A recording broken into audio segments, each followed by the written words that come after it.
At the bar, we have 6 signature cocktails. I'm going to make them all for you right now. First up is our Grumpy Old Fashioned. We take an orange slice, a cherry, some simple syrup, and a few dashes of bitters and give that a good muddle right in our cocktail glass. Once that's been muddled, we top that with ice and about 3 ounces of rye whiskey. Now, I'm not a huge fan of rye whiskey, so I usually offer to substitute this with bourbon or brandy. We give that Old Fashioned a good stir, top that with a cherry, and that is our Grumpy Old Fashioned. Next up is our Kinky Jalapeno, so we go ahead and add our house-made jalapeno tequila, a little bit of agave, some lime juice, and a splash of lemonade into a shaker. Give that a good shake and strain into a salt-rimmed pint glass.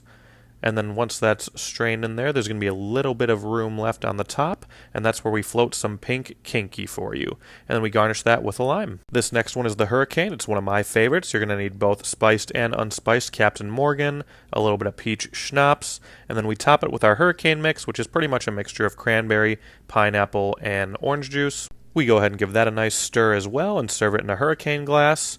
Top it with some grenadine and garnish with an orange and a cherry. And that is the Hurricane. This fourth cocktail isn't really a cocktail, it's called the Beer in the Bump, so it's a domestic tall boy and a shot of Jim Beam. Today I went with Hamm's. Next up we have the Lime and the Coconut. This is super simple to make. All you need is some Malibu, a little lime juice, and a good dollop of coconut puree. Give that all a good shake, and then strain in a glass over ice. I love drinking this cocktail. It makes me feel like I should be on a white sand beach somewhere. Once you're done straining that over some ice, be sure to garnish that with a little lime wedge, and that is the Lime in the Coconut. Our last cocktail is the Purple Rain. Now, the key to this is to make sure you have lots of ice in your shaker because this needs to be nice and cold. You add some citrus vodka, a little violet liqueur, some simple syrup, some lemon juice, and a splash of lemonade. And then you go ahead and you shake that shaker until you physically cannot anymore because your hands are so freaking cold. Again, the key to this cocktail is serving it very nice and very chilled. You also want to make sure that when you strain this, you're straining it into a chilled glass. In this case, we use a chilled martini glass.